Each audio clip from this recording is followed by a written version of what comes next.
Aquí te va un resumen con las ideas clave del filósofo Yuk Hui. Mira, él es un filósofo de la tecnología de Hong Kong, y su gran pregunta es si podemos, de alguna forma, conectar la filosofía oriental con la occidental, para entender el mundo digital en el que vivimos. Primero está su crítica a lo que él llama la monotecnología. Básicamente nos dice, oigan un momento, ¿por qué damos por hecho que la tecnología occidental es el único camino? Él sostiene que esta idea de un solo modelo se nos impuso y convierte a la naturaleza en una simple reserva de recursos para explotar. Segundo, su concepto más importante, la cosmotécnica. Ojo con esto porque es clave.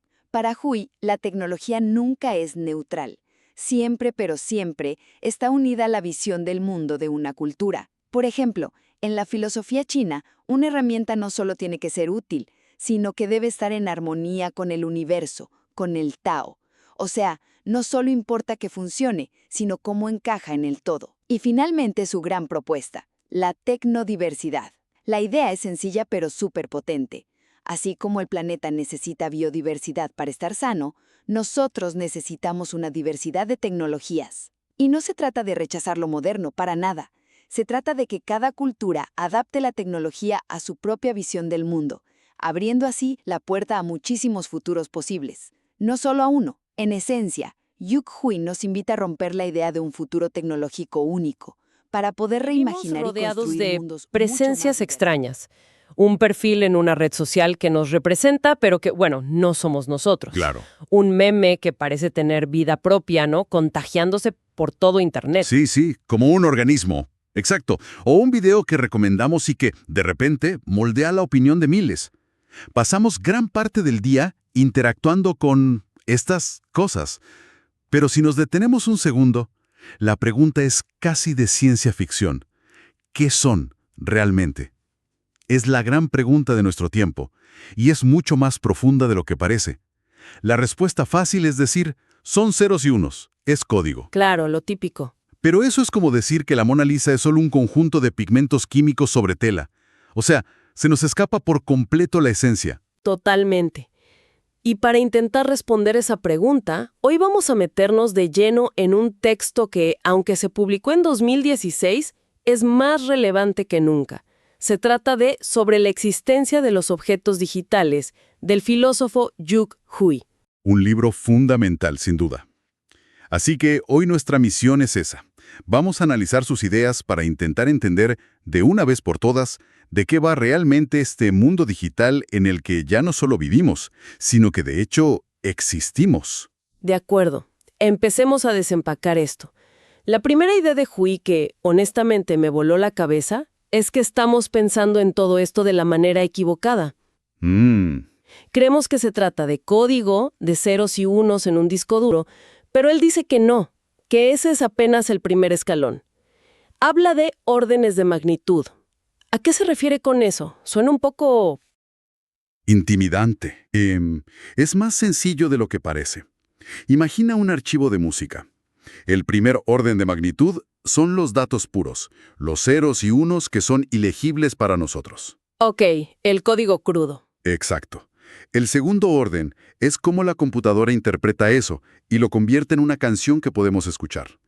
Y un tercer orden es la interfaz de Spotify con la carátula del álbum, el botón de play, La lista de canciones... todo eso.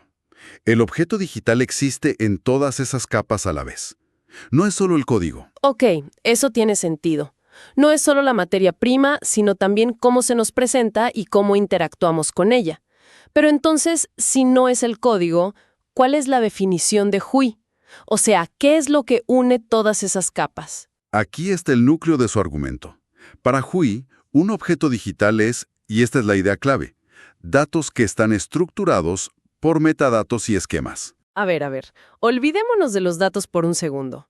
Lo importante son las otras dos palabras, metadatos y esquemas. A esos esquemas en el mundo de la computación se les llama ontologías. Ontologías. Vaya, esa es una palabra de filósofo que impone. ¿Podemos traducirla a algo que el resto de los mortales entendamos? Claro, claro. Pensemos en una biblioteca. Los libros son los datos, pero si los apilas todos en el suelo, tienes un caos inútil. Totalmente. Lo que hace que una biblioteca funcione es el catálogo. Las fichas que te dicen el título, el autor, el género y, lo más importante, dónde encontrarlo. Ese catálogo, ese sistema de organización, es una ontología. Le da estructura y significado al caos. Ah, ok. Entonces, los metadatos son como la etiqueta de un archivo, la ficha de la biblioteca que le dice a la computadora, oye, esto no es un montón de bits al azar, esto es una foto, fue tomada en esta fecha, con esta cámara. Exactamente. Y los esquemas o ontologías van un paso más allá. No solo describen un objeto, sino que definen cómo se puede relacionar con otros. ¿Cómo? El ejemplo clásico es algo llamado FOID, que significa Friend of a Friend, amigo de un amigo. Es una ontología simple para redes sociales. Imagina que tu perfil es una ficha. FOID crea casillas específicas que una máquina puede leer, como nombre, email y una muy importante, conoce. Ah, claro. Entonces, cuando agregas a un amigo en una red social, lo que realmente sucede a nivel de máquina es que el sistema llena esa casilla y traza una línea diciendo, este objeto digital conoce a este otro objeto digital. Precisamente. Y esa es la revelación. Un perfil de Facebook no es solo una colección de tus fotos y posts, es un objeto definido por una estructura que le permite relacionarse con otros objetos, otros perfiles, páginas, eventos. Existe para las máquinas tanto como para los humanos. El objeto digital no es una cosa relacional. Ok, entiendo la idea de que un objeto tiene una estructura interna que le permite conectarse, pero me cuesta ver cómo eso lo hace evolucionar o tener vida, como decías al principio. ¿No sigue siendo solo código estructurado, aunque sea muy complejo? Esa es la pregunta clave. Y para responderla, Huy recurre a otro filósofo, el francés Gilbert Simondon, que hizo una distinción brillante entre dos conceptos que suenan casi igual pero son radicalmente diferentes: individualización e individuación. Individualización e individuación. A ver, vamos despacio con esto. ¿Cuál es la diferencia? La individualización es el proceso interno. Es como un objeto técnico se vuelve más complejo, más pulido, más autónomo. Ajá. Imagina la evolución de una página web. Al principio, en los 90, era un simple documento de texto con algunos links. Con el tiempo, se fue individualizando. Se le añadieron bases de datos, código del lado del servidor, reglas complejas. Se convirtió en un sistema más robusto. Entendido. Es el crecimiento hacia adentro, la complejidad interna del objeto. Entonces, la individuación debe ser lo contrario, el crecimiento hacia afuera. Exacto. La individuación no trata sobre la estructura interna, sino sobre cómo el objeto vive en el mundo y negocia constantemente sus relaciones con todo lo que lo rodea, otros objetos, redes y, por supuesto, nosotros los usuarios. Aquí es donde el objeto realmente cobra vida. Pongamos el ejemplo de la foto para que quede súper claro. Saco una foto con mi celular. En ese momento es un archivo JPG.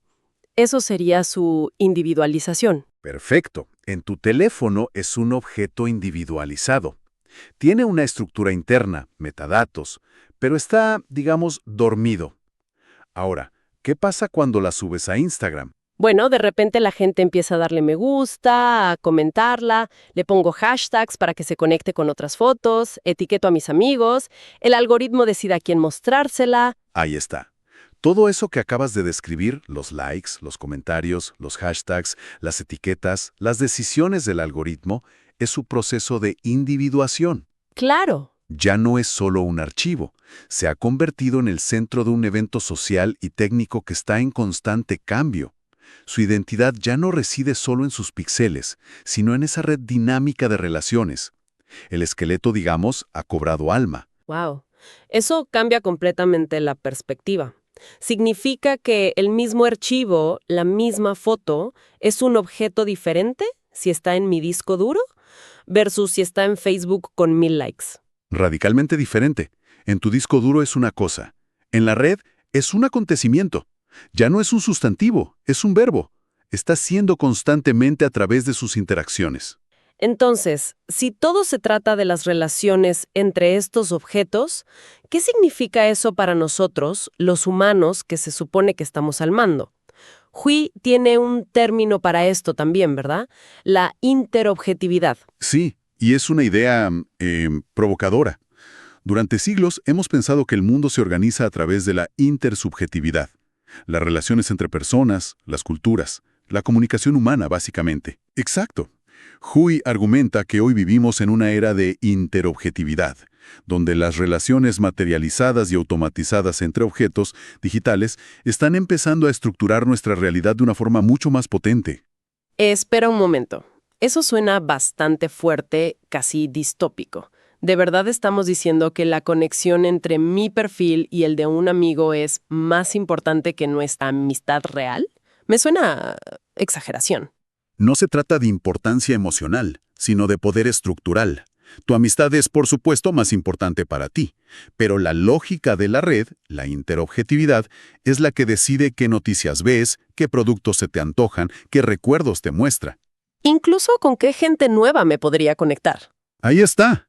La vieja frase de «el contenido es el rey» murió hace años. Hoy, la relación es la que ocupa el trono, y es una relación entre objetos. Y esto en 2026, con el auge de las inteligencias artificiales generativas, debe estar en otro nivel.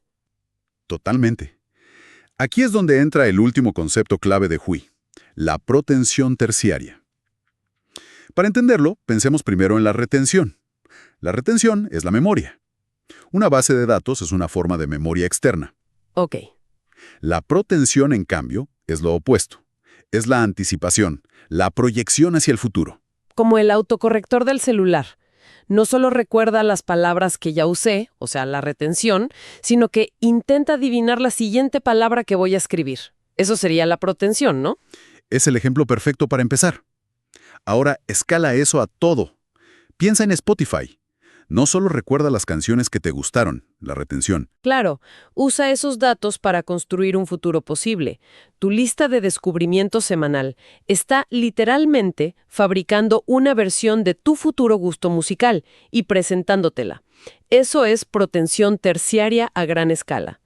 Claro, y lo mismo con las recomendaciones de YouTube o las noticias que me muestra un portal.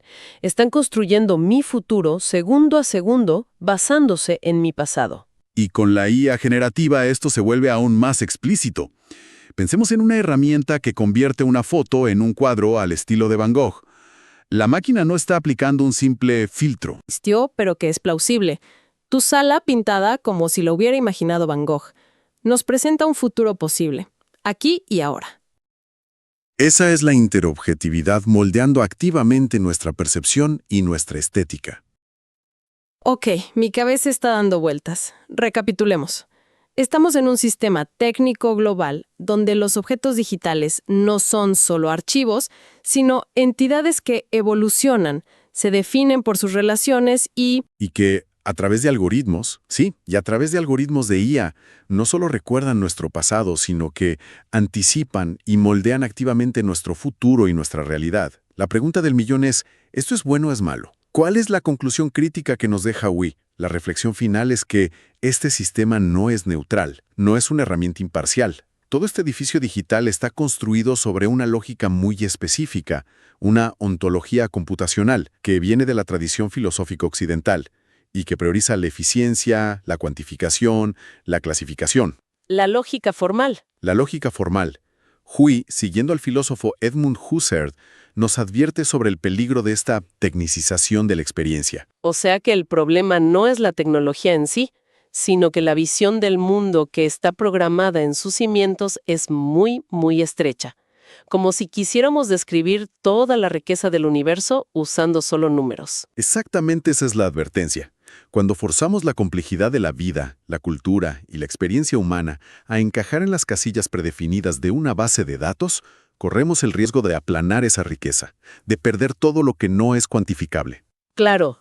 El desafío, entonces, no es rechazar la tecnología, sino ser conscientes de la lógica que la sustenta y empezar a hacer una pregunta mucho más radical. ¿Y cuál es esa pregunta? La pregunta es, ¿podemos imaginar y construir objetos digitales basados en otras lógicas? ¿En otras formas de entender el mundo y las relaciones? Y esto nos lleva directamente a su proyecto más amplio, que él llama tecnodiversidad. Así que la existencia de un objeto digital es muchísimo más compleja de lo que parece.